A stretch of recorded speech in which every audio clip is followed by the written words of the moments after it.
Через училище, лампу.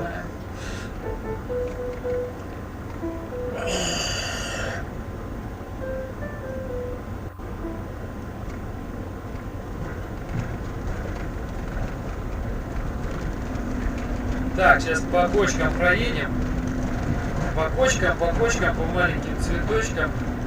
По ямкам. Не, ямка, вот та ямка не бог сегодня, не будет бог.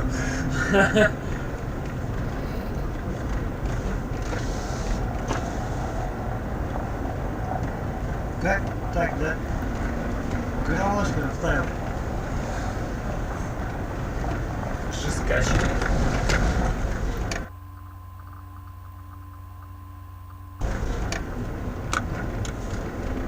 А я думал, да, слушай.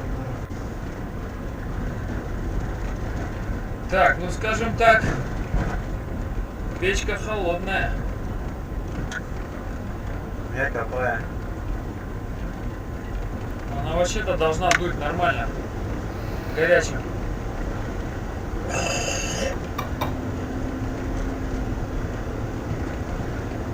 Занка.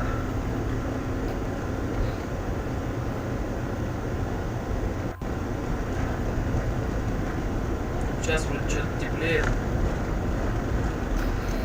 Сейчас. Нет, прохладная. Окей.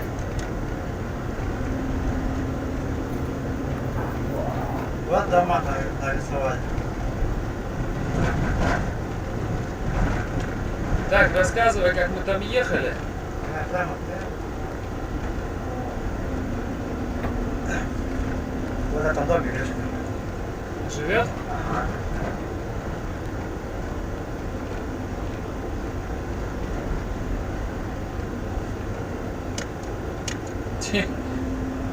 Хочет, загорается. Хочет, не загорается.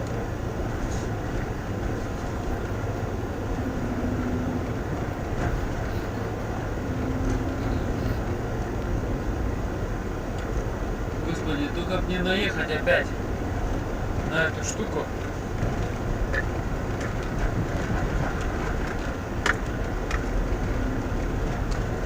Берингийские каюры. Так, давай вспоминать, где мы ехали. Так, да.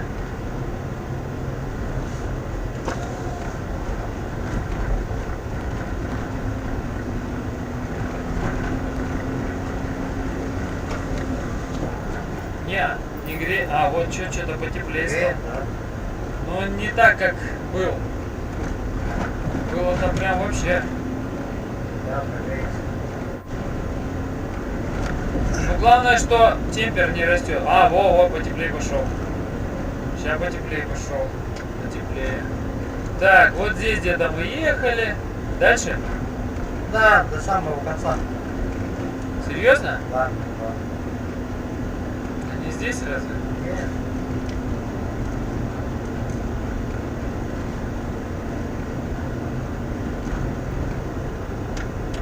Какого-то ежа поймали, как противотанковые ежи.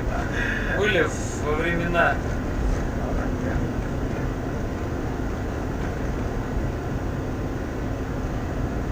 О, разогревается, аллилуйя.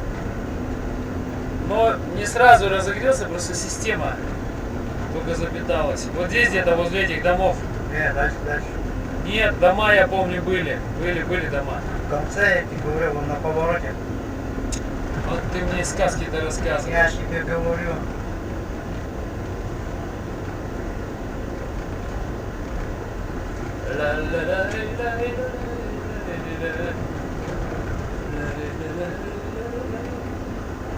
А здесь мы сейчас ничего не увидим.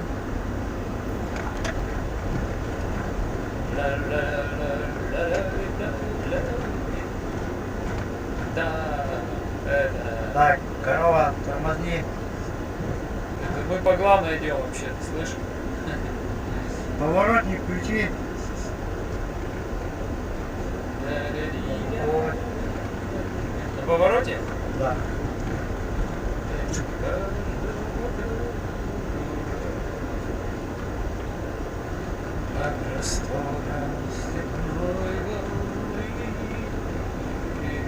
Да.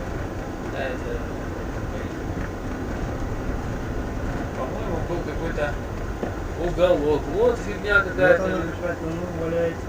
Может, когда она была, кстати. Уголки какие-то вот тут по трассе. Наверное, она. Землю каждого Потому что она водит. Под Подожди. простором больной.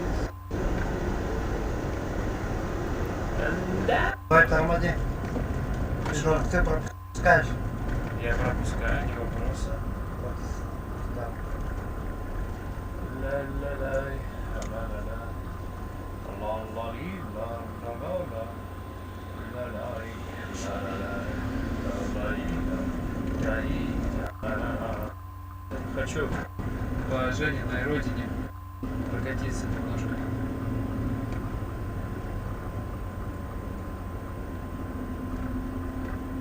А хоть зайти к Грише домой, познакомиться как-то. Ну, он дома будет, да?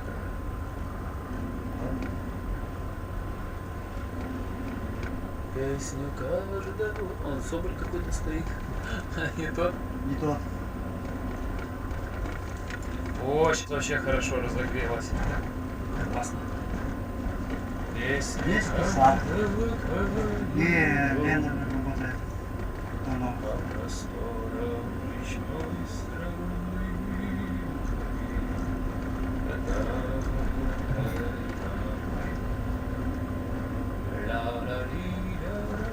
Полиция.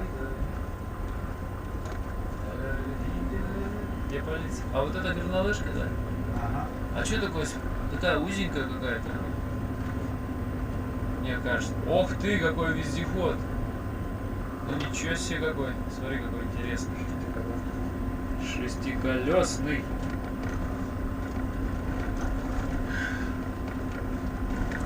Вообще, слушай, реально вездеход.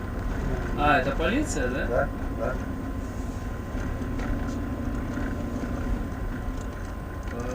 Ну, есть училище. Базик.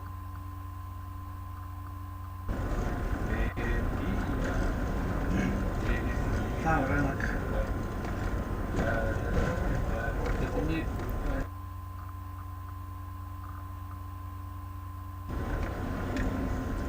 Первым таунхаус.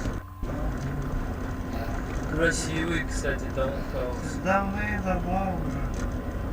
93-го, а нет, 94-го года постройка.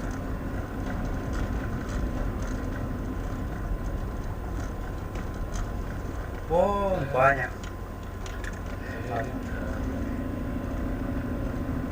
А вот это что за дом большой? Тут диспансер? Ага. Больница, да, какая-то место?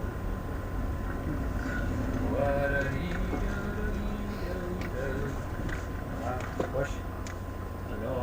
Если хочешь, Ну давай прокатимся, конечно. Родина ж твоя. Когда мы еще здесь будем? Кто его знает? Ни ты не знаешь, ни я не знаю. Правильно? Правильно? Правильно. Песню каждого краю рок.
Ой, это жесть. На снегоходе-то так. пластик утонул.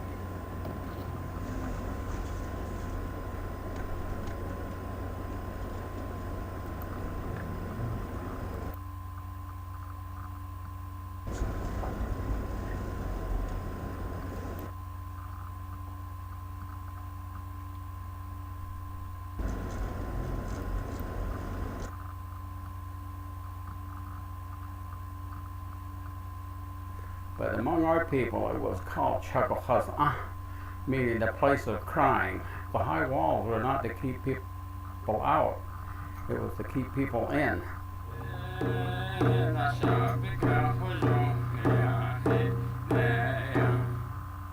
Hete harusini katichime nada huine rodeki na salda that. I want to thank everyone for, of course, viewing our videos and asking the questions and submitting opinions.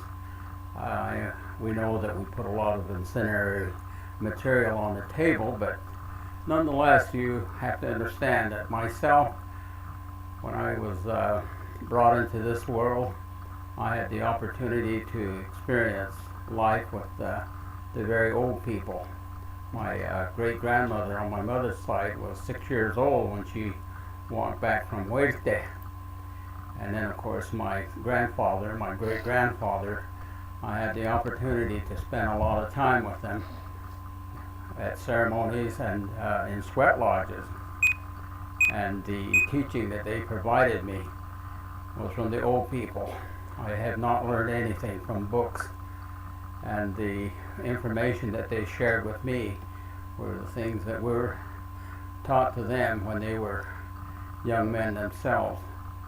And so the teachings I share with you are direct from the old people.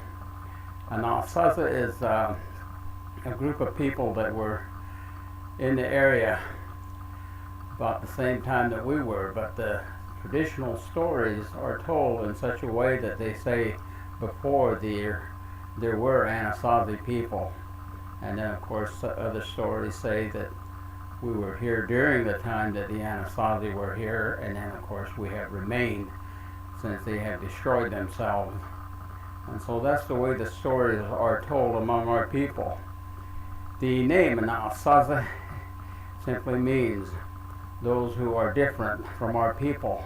Ana meaning different than us, and Azaza meaning the old ones, or the old people. So the teachings of our people are to say that we are not Anasazi, meaning the old ones, or the old people. So the teachings of our people are old ones, or the old people. Us and so the teachings of our people are to say that we are not Anasazi. Anasazi came into the area from the south, and the original Diné came from the east. And the original Diné, when they came into this area, they were over here by a place called Tutja. Now the Tutja is where the two main rivers, the Colorado and the San Juan, come together. And so it is that the Diné lived in an area between what is called Blue Mountain and what is present-day Ute Mountain. And then, of course, the area extends clear up north and toward present-day Grand Junction. And then the place where there are the five mountains, the Kashgai is what they call it. But then, of course, it extends all the way down to what is now into the petrified forest and even further beyond that. But the Diné occupied a fairly large area, and there were many clan groups. At one time over 100 and probably about 150 clan groups. But today we don't have a lot of those clan groups are gone. You know, we don't have the tall tree people anymore, or the purple clay people. And there's so many of them that are no more. But it is that the Anasazi came into the area and were allowed to have a small area to live on, and they were allowed to remain because of the trade opportunities they provided. And the Diné, our people, provided them with many different items, and the trade goods were such things as the foodstuff, corn, squash, beans, and cotton, and even things like clay, red clay, white clay, purple clay, and these types of material, turquoise shell. The Anasazi built a lot of different structures, and one of the ones that most people are familiar with is what they called Chaco Canyon, but among our people it was called Chacohazan, meaning the place of crying. And those are the ones where they have the high walls. The high walls were not to keep people out, it was to keep people in. And so that is Chaco Canyon. But the Anasazi were the slave trade people, and they were allowed to have several outposts that were recognized today as Pueblo villages. But eventually they mocked the gods, we are told, and they were tested with a drought that lasted several years, and by that time all of their slaves abandoned them, and of course they couldn't survive without their slaves, and they destroyed themselves for the reason of mocking gods. And so that's what we are told about the Anasazi.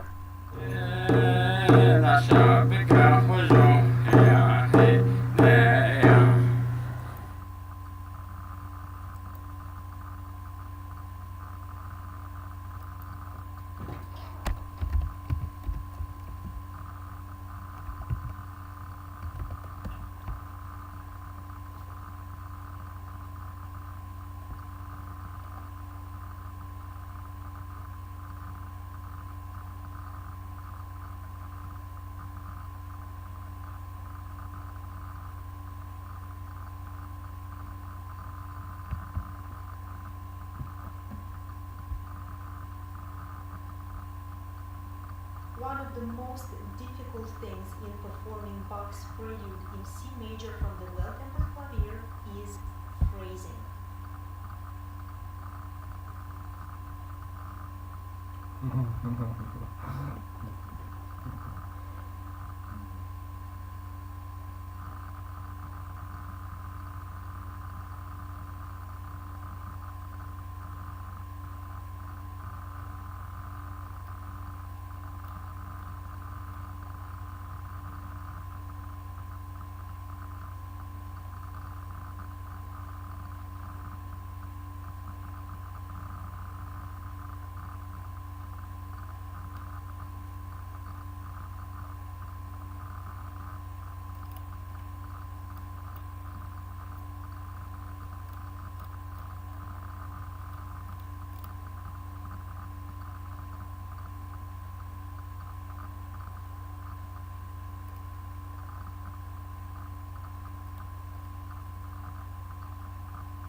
Here's a quick tip if you want to have cleaner, smoother arpeggios. So the first thing that you need to do is get rid of the thumb tuck, which you probably know is normally what people teach when they teach arpeggios. So what happens is when I yank my thumb under my hand like this, my hand gets incredibly tense and tight, and you can actually try this. Pull the thumb under the hand and notice how difficult it is for your fingers to move really freely. Now let the thumb go, the fingers move really easy. So that's usually why we struggle to build speed in our arpeggio. So what you want is you want a little bit of thumb movement, but not too much, so that the fingers can still move really freely. And then you want a little bit of rotation, which is this turning motion in your arm. And then you also want some shifting motion in your arm. So my elbow and my arm is actually moving. And when you combine all of these things together, you can have really fast and smooth arpeggios. Here's a quick tip if you want to have cleaner, smoother arpeggios. So the first thing that you need to do is get rid of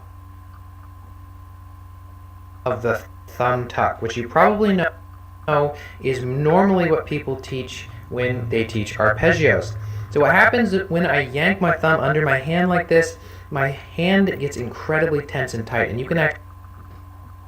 Here's a great little exercise to improve finger independence for beginners. Start with the right hand. Place your hands 1 on the C, 2 on the D, 3 on the E, 4 on the F, 5 on the G, 1 finger on each note.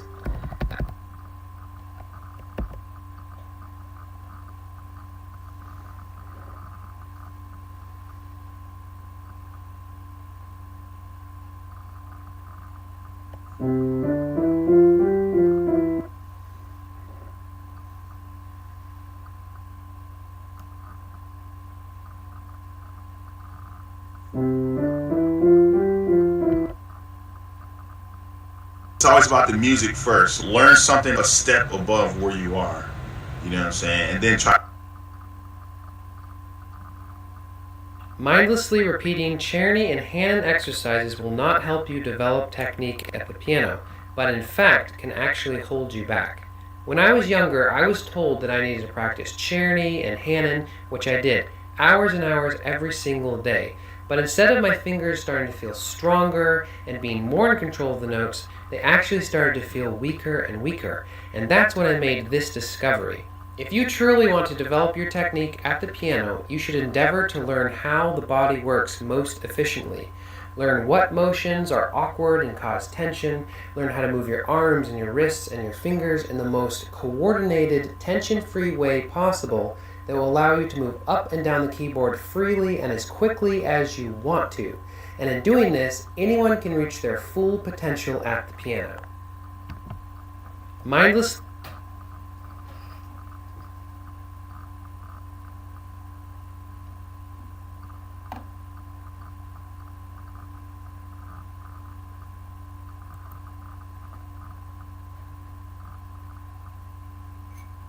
Hi, I'm here for the piano competitions. Have a seat. Oh, okay. There's no chair. Just play. Nice. And the bows. It's the cows. What is that? I don't know. What are you doing? Stop that. I can't stop. Hi, I'm here for the piano competitions. Have a seat. Oh, okay. There's no chair. Just play.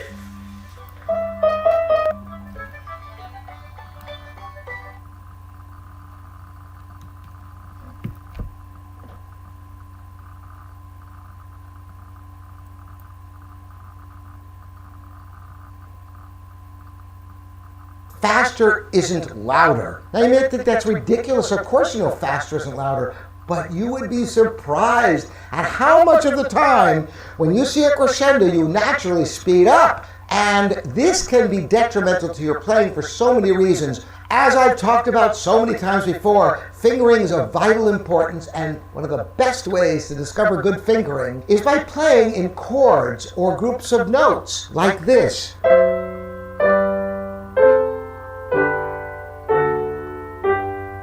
And you can practice in innumerable ways: rhythms, or accent, or groups of notes. So there are many different ways to practice, but fundamentally, know what fingering is going to be most effective by working out in groups of notes played together in chords whenever possible in your music. Faster isn't louder. Now you may think that's ridiculous. Of course you know faster isn't louder, but you would be surprised at how much of the time when you see a crescendo, you naturally speed up. And this can be detrimental to your playing for so many reasons. As I've talked.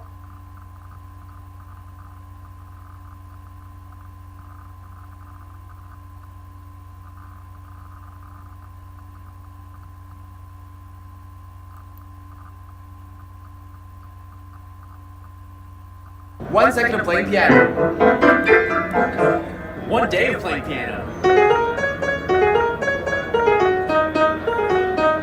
1 week of playing piano. 1 month of playing piano.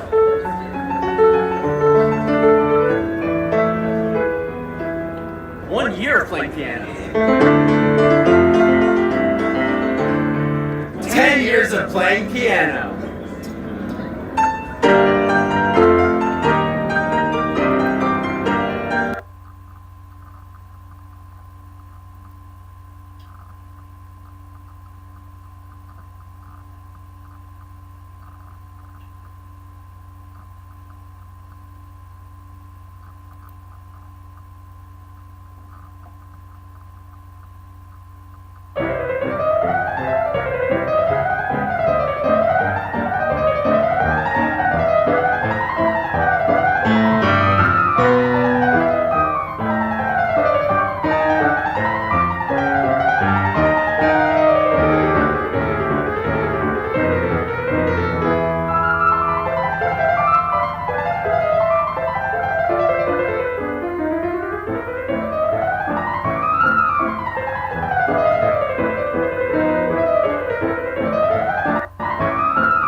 Nine songs every pianist hates playing.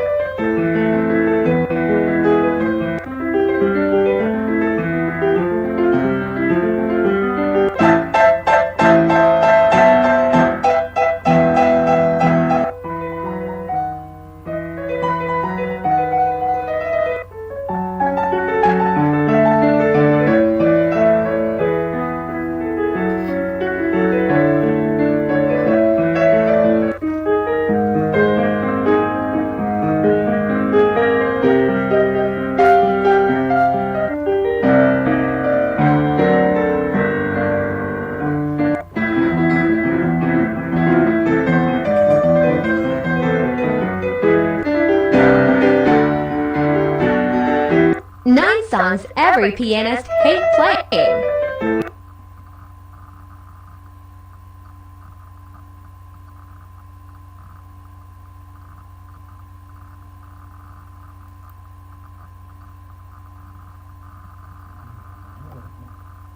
I'm going to show you how your hand position should be.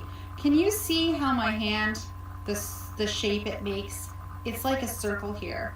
So many people play like this, okay, with a flat hand, and look at the problems it causes, okay? It means that your thumb, it can't really work, can't really be engaged. And it also means that it's going to be very difficult for you to pass your thumb under or have any kind of movement. So again, this is my selfie cam. This is me playing fast lines. And can you see that circle is kind of constantly there? My hand never collapses. And if my hand collapsed, I wouldn't be able to play fast lines. I wouldn't be able to pass my hand over.